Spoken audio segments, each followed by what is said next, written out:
Hey everybody, it's Eddie J on Crypto for GrowMyBag.tv. Hope you're having a good one. What's good? What's good? What's good? So what happened today? We got the FOMC meeting minutes. That threw people for a little bit of a loop. We knew that there was contention within the ranks. People that wanted a rate cut, people that didn't. I like that. I absolutely like that. Because it shows that the Fed is doing their job. They're thinking. They're not just blindly following somebody's directive, somebody's narrative. They're actually thinking. Doesn't matter if I agree with what they did or did not do. They got together as a team. They made a decision as a team, right? They voted on it. And whatever outcome won. Like that. Absolutely like that. But there were a couple of things, right? So we did get the 25 basis point, decrease, right? My man, Rick Ritchie, thank you for letting us know that you invested in yourself today. Oh, man, before I go even further, there's tonight's question. I like to wait because I know how some of you are. Who snuck in an S1 for a BitTensor ETF? Who snuck it in? BlackRock, ARK Invest, 21 shares, other. If it's other, drop it in the comments. Definitely need to know. So we got the 25 basis point cut. We have proof that the Fed is actually doing what they say they're doing. They're having live debate. They're having the discussions. They're asking all the right questions. And whatever conclusion they come up with, they come up with. I can live with that. Even if it's a mistake, I can live with that. It's not an easy job. It's not an easy decision.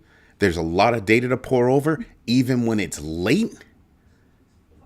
And then you have to do a whole bunch of stuff to actually determine if you actually trust that data, right? So there's a lot of weighing that happens. It's not a cut and dry, let me go get some AI, and AI will do it, and blah. No, that's not the way it works. That is not the way it works.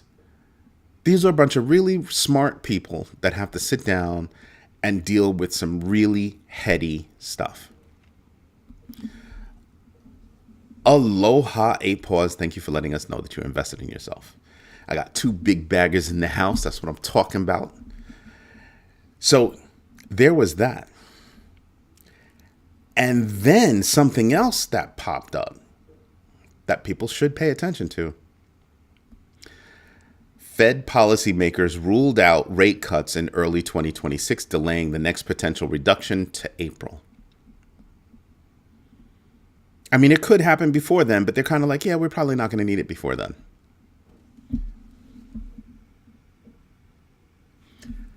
That ought to tell you something. That ought to tell you something. Like a lot. So I'm paying attention to that. That's a good message. To me, that's a really, really, really good message. Hey, everybody, we're doing our job. It's not an easy job. And then you have the new regime talking about, oh, I should fire him. I should take him to court for lack of competence. He's incompetent. He's an incompetent man.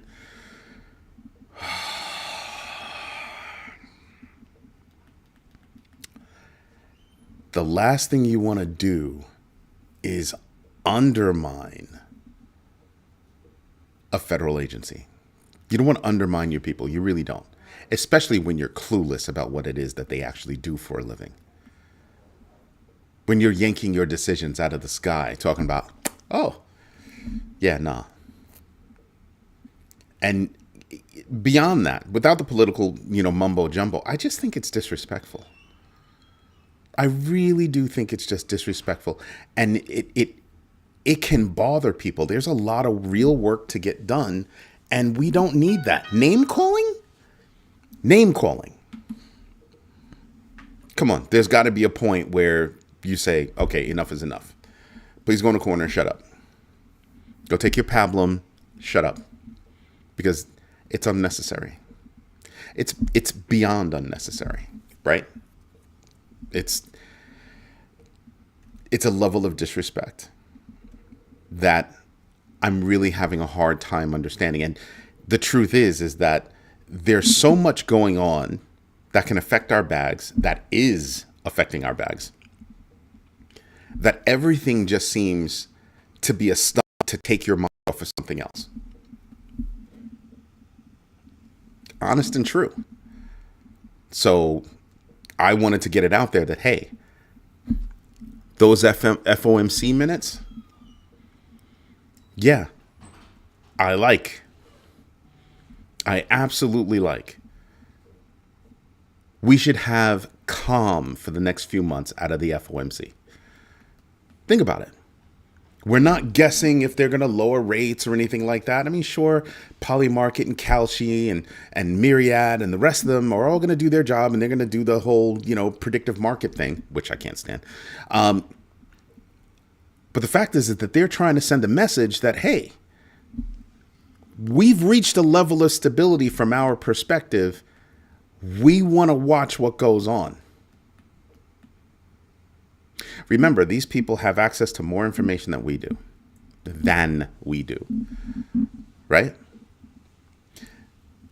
They might get heads up about who's laying people off.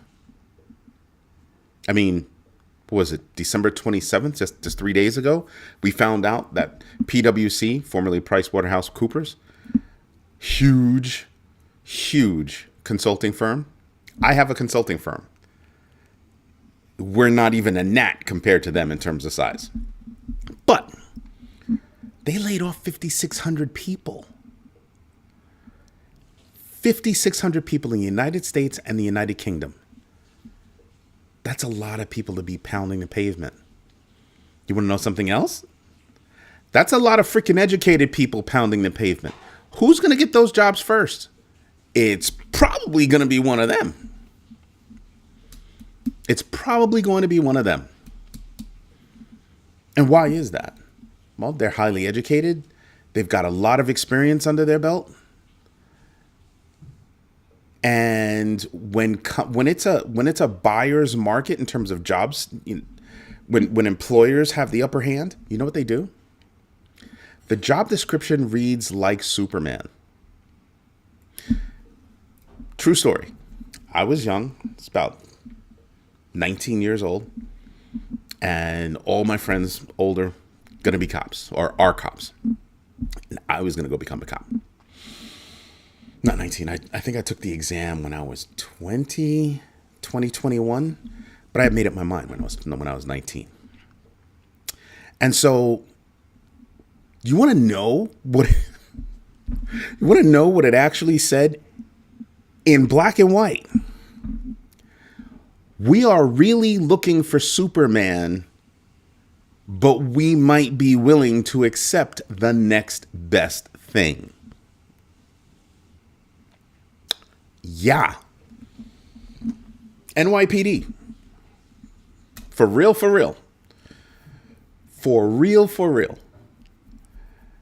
So, yeah, those people can get jobs probably pretty doggone quick. Probably got nice packages. They'll land a job in like January. They probably took off for a few days. They'll probably take off half of January, go through the interview process, have a job before February 1st. Just saying. So that's 5,600 jobs. So I sit there and I look at this kind of stuff and I kind of say to myself, oh, that's going to be a lot of fun. But the Fed has basically said, we're in a holding pattern. Unless something truly happens that sets it all off, we're in a holding pattern. And before people start screaming and yelling and whining and crying, I want to tell you, you should actually be happy that we're in a holding pattern. It's what I said a few minutes ago. It is the fact that you're in a safe space right now. Now let's see what the markets and the world is going to do, how they're going to react. And then when we get some more data in that we can actually trust, because that's what they're really saying. We don't have any real data to play with, so we're going to give it a few months before we come to another decision. They might not need to lower rates again. Might. Some people are thinking 2 for next year, whatever. I have no guesses right now. I know that it's going to be a wonky year. I think that we'll end the year up, but I think that getting there will be one of these. So pay attention. Pay attention. Something else that I saw today that caught my attention. I caught just with regard to jobs. So Chipotle and who was the other one? It was Chipotle and somebody else. What's up, Hutanic? Thank you for letting us know you invested in yourself. It was Chipotle and another Kava. Chipotle and Kava put money into this company. They both invested into this company that's going to automate their bowl making. They're famous for their bowls. And what's going to happen is the machine will make the base bowl that the person wants. Whatever extras they want, whatever change, a human being will do it.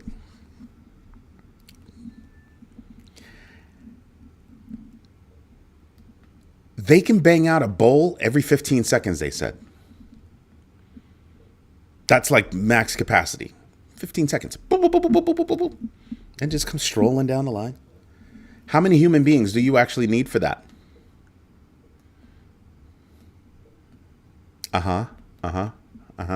Yeah.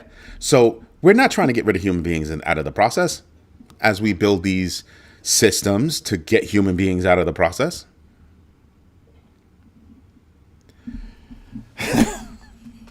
I'm just saying.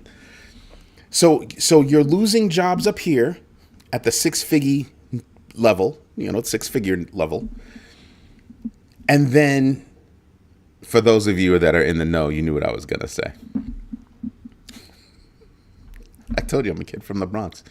So you're losing jobs up here, 6 figures, but now you're losing jobs down here, low 5 figures, if that, right? I want you to think about that. I want you to think about what's going on right now. So we've already discussed how we have people that have day jobs, and some of them are doing casual dining jobs to make ends meet, maybe help pay for a car note or help pay for kids' college, but they've got 2 jobs. And now we're literally watching as some of those jobs are about to go by the wayside. If you've ever been to McDonald's, back in the day, full of people just running around doing stuff. And that was a highly sophisticated system back in the day.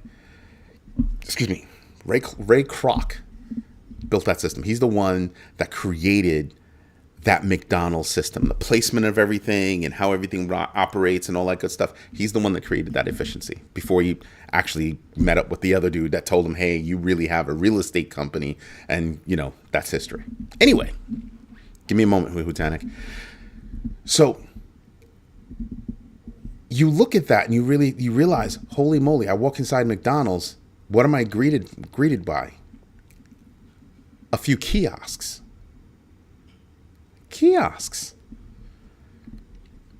You're not really supposed to walk up to the register and place an order. And there are far less people behind the counter now.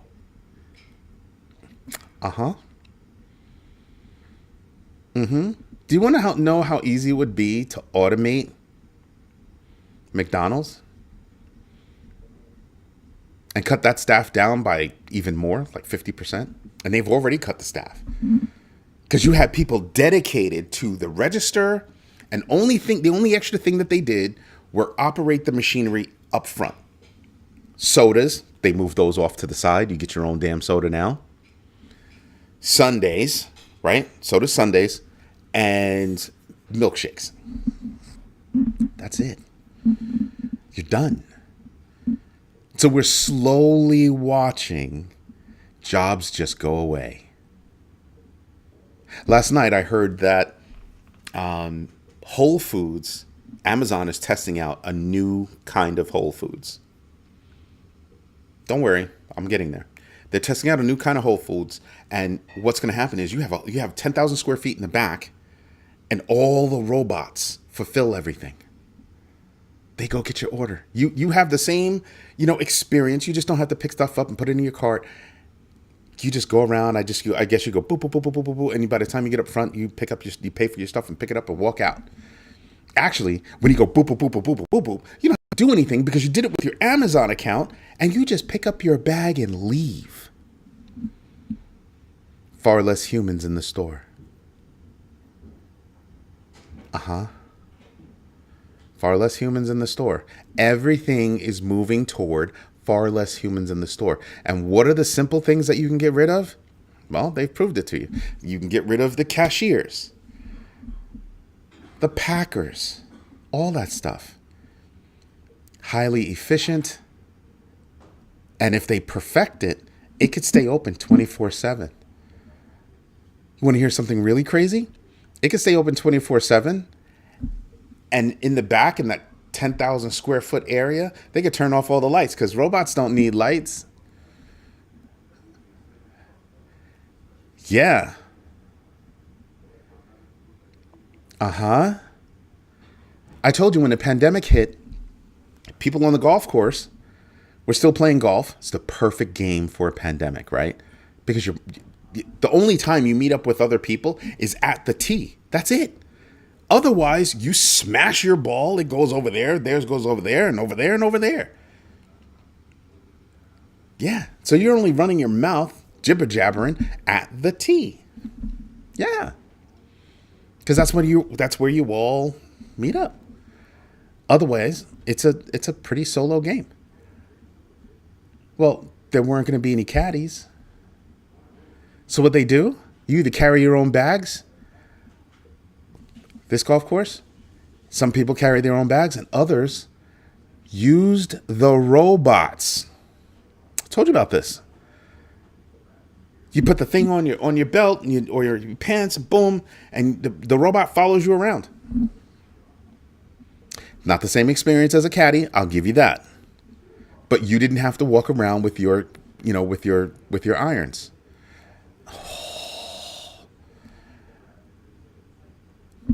Caddy's out of work. So pandemic is over. Some caddy positions are back. But what do I see? I still see people using the machines. Robotics, AI, and automation. Yep. It's been a lackluster year. Next year will be more will more than make up for it, in my opinion. Possible. Let me put it to you like this. You could have made money this year. I think you'll be able to make money next year. We're both in the same boat. I believe you. I'm with you on that.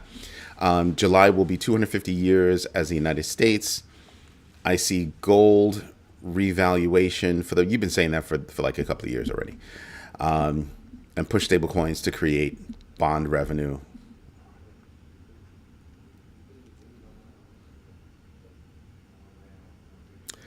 Bond revenue? I don't think it's bond revenue, right? Bond loan, bond liquidity is what I would say.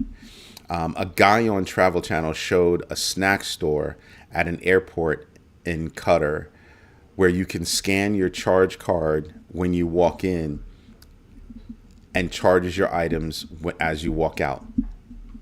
You want to know when I first saw that technology? This is going to make you laugh.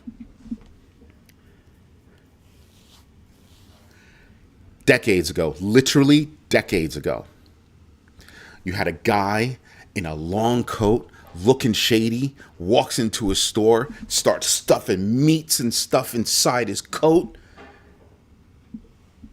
Tom Selleck doing the voiceover. Guy walks out, somebody's chasing him. Sir, because it looks like he stole stuff. Person says, here's your receipt.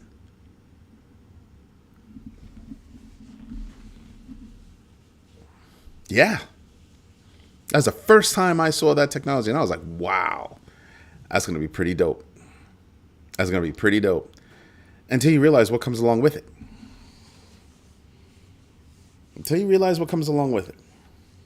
Yeah. There's a whole lot of technology that goes into that level of automation and robotics and AI. There's a whole lot of stuff that goes along with it to make that work.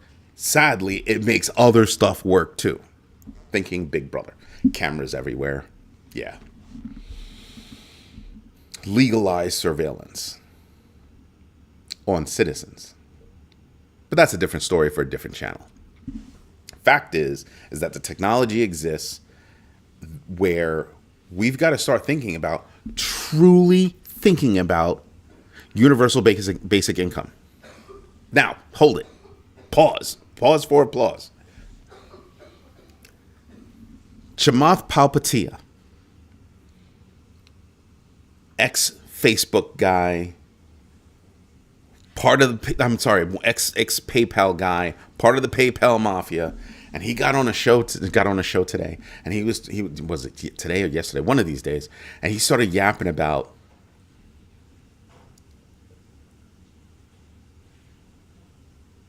no, you would know. Rick Ritchie, you would know. The technology lets you know. Good evening, Paula. Thank you for letting us know that you invested in yourself. Now, give me a moment. So, Chamath gets on the show, and they're talking about airlines. And he says, let them get wiped out. And the host, I'm really not a fan of this particular host. And the host was like, they call him the judge. I can't stand that guy. He's unnecessarily obnoxious. And he literally holds himself as if he's looking down at you. He's obnoxious to the T. I can't stand the guy.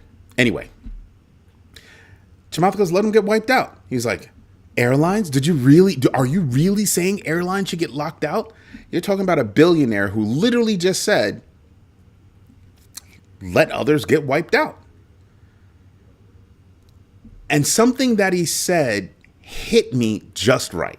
He said, the investors that get wiped out are the people that the world believes are the best investors in the world. They're qualified. Well, let them get wiped out. Stop bailing them out. Host choked on it. Didn't know what to do with himself. So he starts peppering them with questions, starts taking the naysayer side. And I just sat there and I was like, this is a billionaire saying this to you.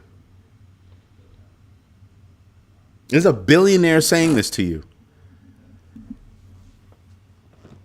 I wouldn't have been taking sides because, I get it. I would have let him have his piece and I just would have asked him questions softly, not confrontationally. But he was like, listen, these are educated investors. Why are we bailing out a CEO, board of directors, executives that ran a company in the ground? Why should the taxpayer pay their bills?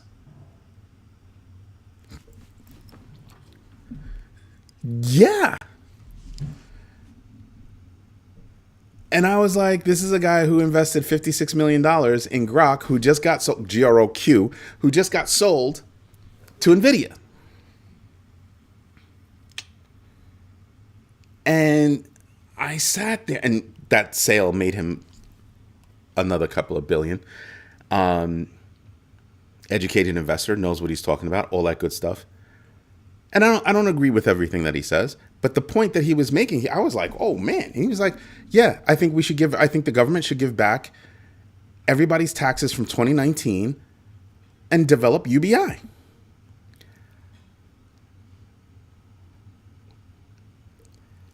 And I sat there and I said, I think this guy actually gets it and he's not just saying it. You see, he's a billionaire that actually came from nothing. I remember listening to their show and they were talking about, what they had to do, when they were going to college. I really wasn't paying attention to the white guys. Not a racist thing. But if you come from nothing as a white guy, you're still a white guy in this country. He's a brownie like me. Sort of like me, right? So I wanted to hear, what did you have to do? And he was like, yeah, I did this, I did that, and blah blah blah blah blah blah, and was talking about his interview at PayPal, and I was like, wow, okay, all right. Sometimes I just want to. I really can't stand the show sometimes, but sometimes I pay attention to the show just to hear what the wealthy are talking about, what they're looking at. They're not worried about these things. They're not worried about this short-term crap. They're looking years down the road. So I absolutely want to hear what they're talking about. And I was like, wow. So for him to say that, he's actually saying, I understand and I hear and I realize that jobs are leaving or going away. All these other things are happening. And if we want people to survive, to actually live, we're going to need universal basic income. I almost fainted because I'm listening to high-end jobs go away. I'm listening to low-end jobs go away. I'm listening to middle-tier jobs go away. I'm looking at, things like automation, AI, robotics that are alleviating some of those things. And people are like, it's going to get rid of it. No, hold on. Just a lot of stuff is going to happen. Business processes are going to get changed. They're going to get altered. Right now, we're in the middle of a transition from people just throwing AI at everything to people like me walking in the door and saying, I see your business process. Here's how it can be optimized, or here's how it can be evolved. And here are the technologies that we might be able to leverage to help us do those things. That's the stage we're at now, right?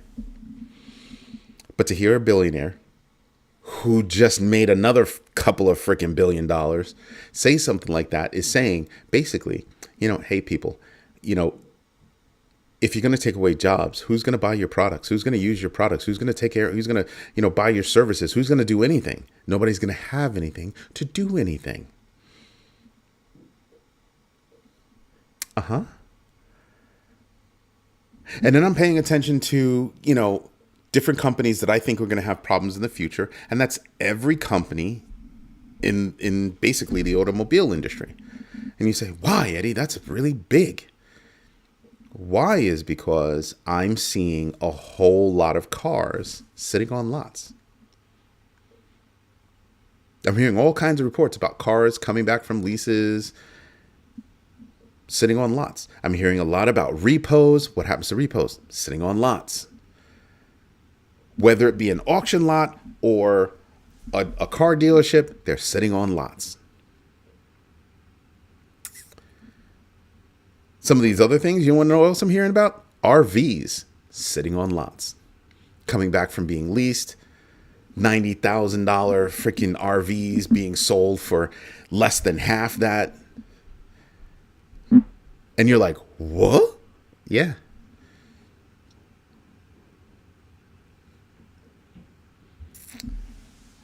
And then you look at fiat around the world. I told you I was getting there. You look at fiat around the world and you start to realize there's a lot of failure. I mean, I don't know. Look at Iran. Their real is literally failing right now. It's failing right now. We're going to be hearing more news out of Iran, and I'm sure of it.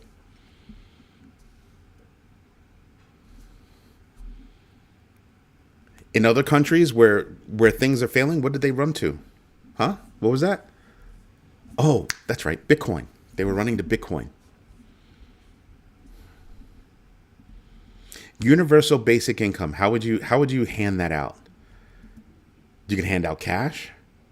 You're just gonna drop it in their accounts? You're gonna use stable coins.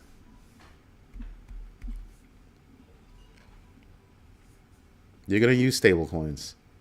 And if you do something like that, people are going to want to track the stable coins or whatever. You're going to see a whole bunch of new stuff new regulations and directions on how people are going to start doing things when those stable coins hit. You think it's going to be via fiat? Stop it. I don't think so. I think the biggest conversations that we're going to have to start having is, what do we do? What do we do with fiat? Every country. The US dollar just lost 10% in a year. 10% of its value in a year. How long do you think it's going to be before people start running away from the US dollar? You already do around the world. When do you think it's going to happen here? They can pump as much money into the system, but if there are no goods and services, it presents a massive problem versus no money and too many goods and services. I'll have to unpack that. But basically, yeah. But every country around the world is going to have to sit down and have a real conversation about their fiat. A real conversation about their fiat. Because people around the world are tired of hearing about their fiat and how governments control the ebb and flow of their fiat. For those that are manipulating, the market makers, those that are manipulating Bitcoin and things like that, you've got a little bit more time to be able to do that. One of two things is going to happen. More people will get into crypto and buy Bitcoin directly, or you will have manipulated it out of usefulness. That's when you'll see things like XRP, Cardano, and others rise. You heard me say it. You've got a little bit longer to keep manipulating the market to your advantage until everybody wakes up and says, oh, I see what you're doing. Screw you. We don't care. We're done with it. We're going to move over here. And what does that make your Bitcoin worth? I don't know, somewhere between jack and squat. Something is only of value for as long as somebody wants it. And if you make people not want it, well, just saying. I'm not saying it's going to totally go away, but I'm saying people will find other ways. And your control over it won't matter. And because of that, the value of it actually diminishes. It's just like governments. The more you squeeze, the more things slip between the cracks. Just saying. Bitcoin network fees are stupid high, more than Ethereum ever was. Yup, like nosebleed. I heard about the US dollar losing 10% this year. I about fell out of my chair. How long will it be until the US dollar fails? You ever go to another country? You ever go to Mexico and it's like something costs like 50 bazillion pesos, and then you do the translation or the transition, you're kind of like, oh, it's only this much. Don't you see where that's going? A 25-cent bag of chips is going to be a 25-cent bag of chip. It's going to be one chip. Dead serious. Like, what is on your mind?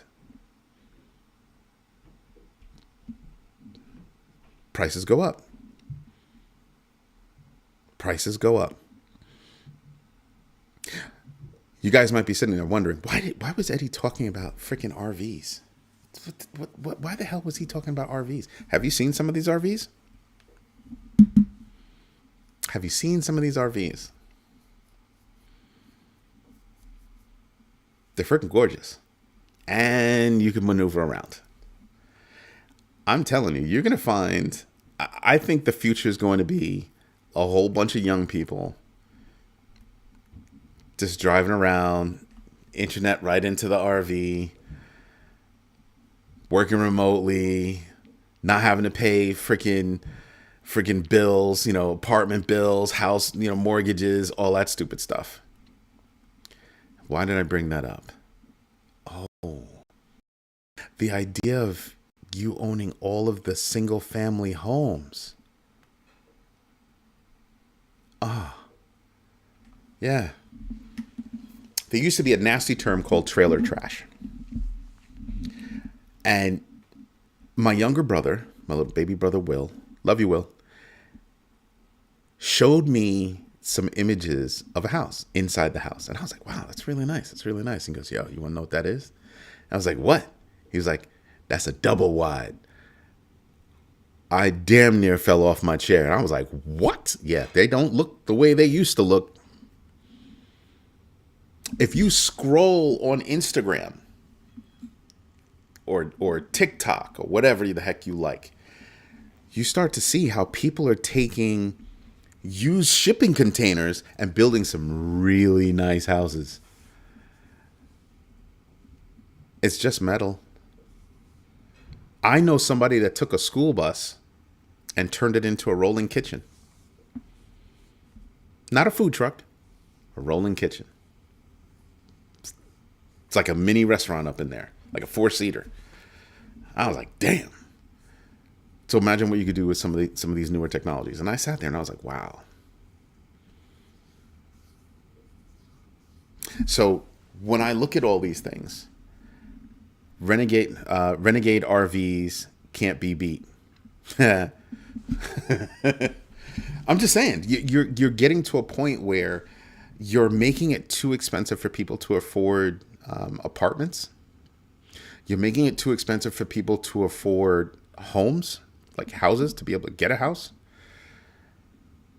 And it's becoming significantly less expensive.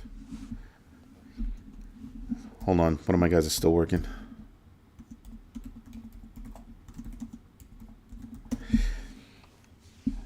You're making it severely expensive to actually live a life. At some point, you're going to get to a point where people just can't deal anymore. And they're going to say, F it. F you and your system. Keep squeezing. Keep manipulating. You're going to FAFO. You're going to FAFO. F-A-F-O. I'm pretty sure all of you know what that means. Working really hard at trying to clean up my act. So Hutanic, dead serious, right?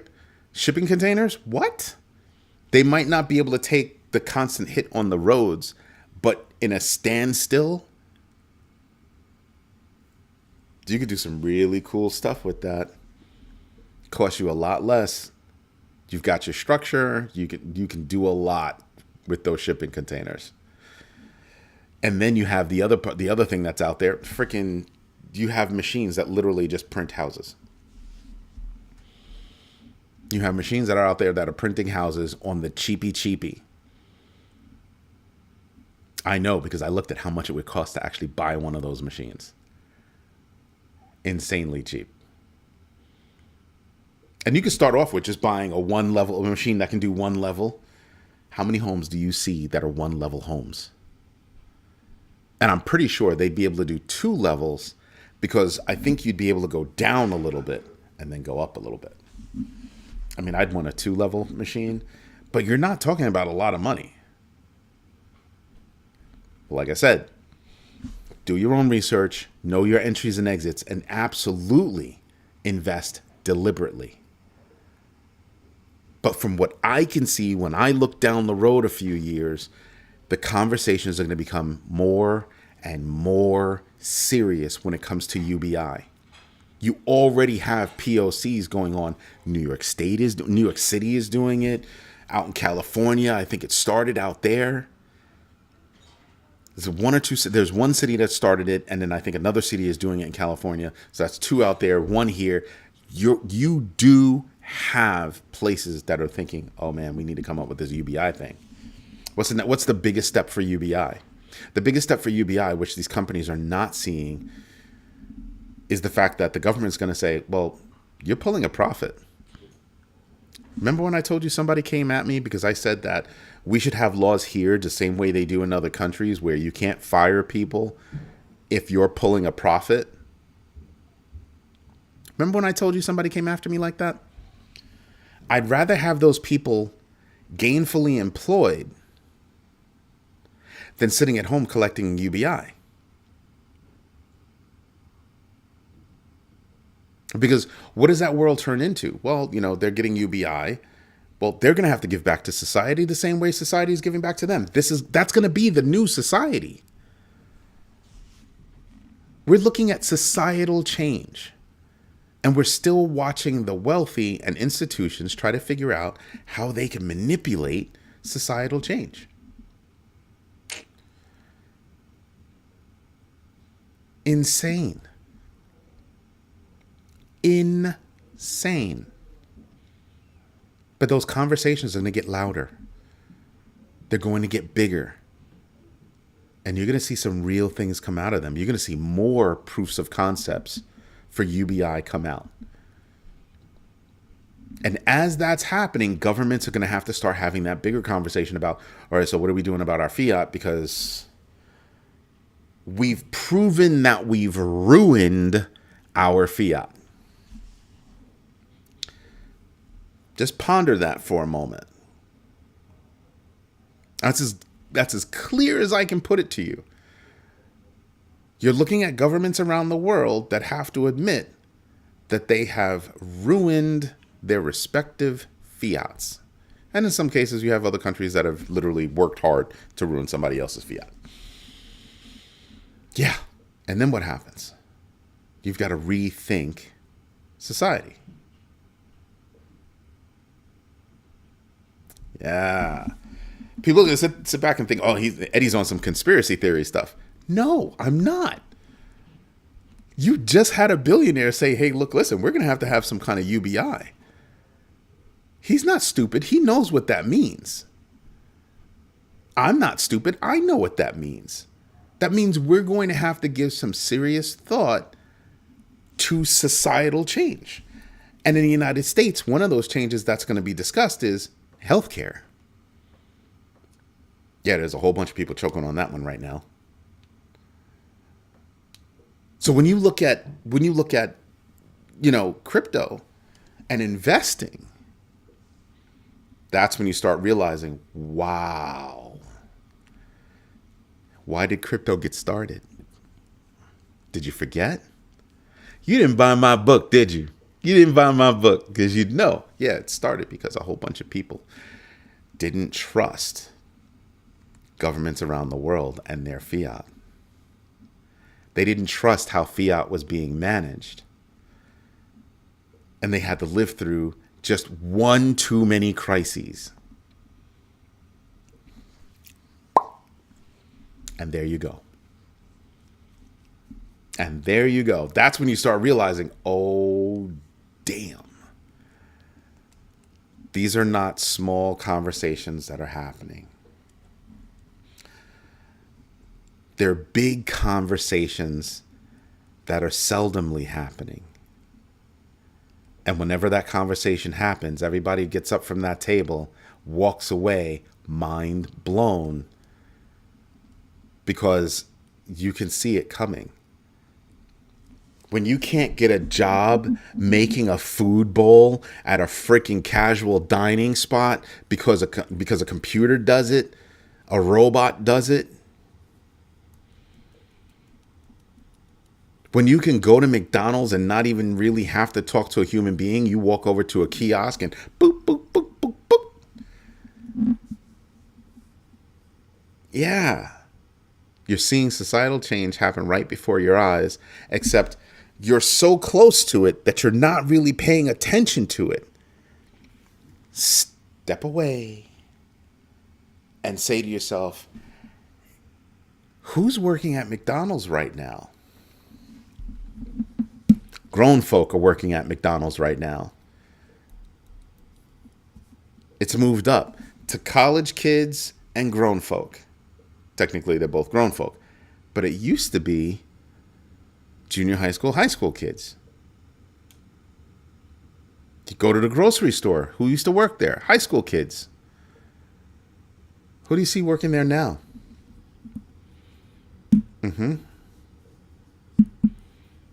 Yep. You're literally watching societal change happen right in front of your face. And you can either participate or you can sit on your funky behind and do nothing and not be a part of that conversation. I implore you to be a part of that conversation so that you're involved in that decision-making process and not just the beneficiary or the victim of somebody else making decisions for you. Do your own research, know your entries and exits, and absolutely invest deliberately. Your first investment is you. I'm not talking crazy. I didn't invent the term UBI. I didn't invent that. I'm helping you figure out that's a dot, that's a dot, that's a dot, that's a dot. And then you have a billionaire that goes out and says it out loud. Just saying. Oh yeah, no, dude. I've been wanting to build an underground thing for a long time. There are a lot of people in Arizona that do that. Cooling. But I digress. Pay attention to what's going on. Don't just pay attention to the markets. Pay attention to what's going on. That will dictate how the markets are going or are going to go. I put mad thought into it. One of my friends when I was a kid wanted to be an architect. And I was always fascinated by how you'd see different entrances in cartoons. Like, the land would lift up and you would drive in and it would come back down and all you would see is this hillside. And the house wasn't even right there. It wasn't even right there. That was just the garage entrance. And he just went on through. Yeah. There are plans for underground cities. There are official plans for underground cities. For real, for real. Why do they have plans for underground cities? You ever ask yourself that? I don't know, because maybe the data centers and pollution and lack of water and just a whole bunch of stuff is going to push people underground. I don't know. There's more water running underground than there is above ground. Just saying. Just saying. One of the things that one of my partners and I had thought about years ago, and I think I told you guys this, we were going to buy a decommissioned missile silo. Do you know how far underground those things go? Stories. We were looking at one, I think it was like 33 stories underground, something like that. Some ridiculous number. And I was like, damn, that's... And the only thing that could hurt a missile silo is another missile. So imagine how safe you were going to be. Wow. But like I said, we need to educate ourselves on how value works. You notice how I keep trying to move myself from saying money, except when I actually mean money, and I'm trying to move myself to saying value. Have you noticed that? Because how money works is not exactly how value works. Because what's value? Data. How does data work? Well, right now, everything's moving toward the blockchain, right? Value, the movement of value. And who's holding a lot of value, right? it's not just going to be money. It's going to be the calculation of value. Somebody's a millionaire because they have $1 million or holdings equivalent to $1 million, $1 million plus, right? So they could get up, $1 million, but they would have to liquidate. Still a millionaire. Now some started saying, oh, well, it has to be liquid assets, something like that, blah, blah, blah. Most rich people are not liquid like that. That's why when you see all these movies where somebody gets, kidnapped, it's going to take me time to pull that money together. Exactly. Because it's value. I'm holding value. I'm not necessarily holding liquid cash. That's why I push you guys to do your own research, know what's going on, start connecting the dots, start putting color on those images, because those dots create an image. Then you just need color for that image. And then you start to see things differently. You want to know what's really cool about being wealthy? The fact that you have time to read. You have time to read. These rich folk, these wealthy folk, you think they're sitting there doom scrolling? No, they're not doom scrolling. They're reading. What are their kids doing? They're reading. They're going to Montessori schools where they don't even have electronics or things like that. They can think on their own. They don't require AI. AI is just a pencil to them.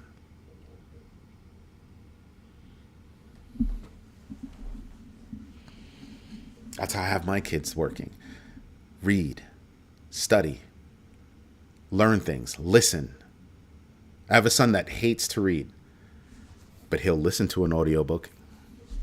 Tapped me the other night. I was actually doing a show, and he tapped me the other night. Dad, can you get this book for me? And I knew what he meant. He meant audiobook. Yeah, sure, I got you. Start paying attention to these things. As we move forward in 2026, your ability to be able to identify pearls of information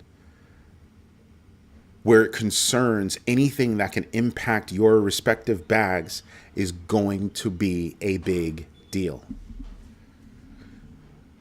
It's going to be a very big deal. Don't sleep on it. I'm telling you because I can see it coming. It's already here. It's already here. Anyway, everybody. I didn't get to all the news tonight, but I got one more for you. Who snuck in an S1 for a BitTensor ETF? It was Grayscale. They're going to move their ETF from 11 votes. They're going to move their existing trust to being an ETF. That's what they filed for. BitTensor. Do you think that's AI related? You think? I'm just saying, start putting things together. Don't just FOMO into an area because everybody else is doing it. Here's an example of why you don't do that. If you bought the Melania token, you went from that token being worth, I think it was like $100 or something like that. You lost 93% of your money. It hit some ridiculous number and then it came down to like $7 or something like that. Be careful.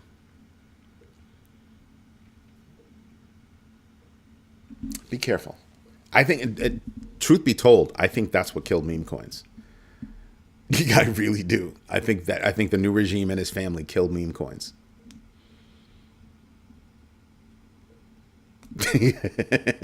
Hutanic, take your little behind to the corner. He literally just said exactly what I was thinking. So yeah, I mean, us paying attention to what's going on news-wise, us being able to put together those dots, us being able to contemplate or extrapolate from that point and see where things could go. Yeah. I told you there's a podcast with, billionaires that I really can't stand most of them. I listen, I fight through it because sometimes they say things that tip their hand. This is what we're looking at. This is what we're looking at. These people have been investing in fission and fusion energy for years.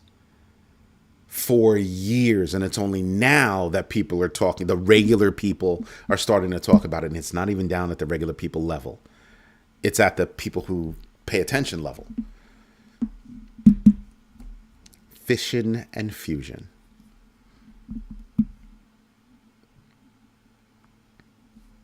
Pay attention. I don't ask for a lot. I ask you to do 3 things, the GMB3. Do your own research, know your entries and exits, and absolutely invest deliberately. And your first investment is you. That's what I ask. So I know I didn't get to everything tonight. I know I have other things that I wanted to discuss. You can find all those articles at growmybag.tv. If you can, go there, read the articles, sign up, become a member. It's $1 a month, doesn't hurt. But here's the cool thing. You can leave comments on the articles. You can drop comments in the feed. And in a little while, we'll have DMs and you'll be able to do all that stuff. Yeah. But it's there. It's there for you to leverage. Everybody, this is Eddie J on crypto for growmybag.tv. I hope you like what I'm doing. If you do, smash the likes. Tell your friends about this community because this community is vastly different than everybody else's. It's a true community. That's what I love about it. So do me a favor. Do your own research. Start there. Thank you for your time. Thank you for your patience. And as always, thank you for your trust. Everybody have a great night. I'll see you tomorrow morning, 6:30 a.m. for the daily. Have a good one. Bye-bye.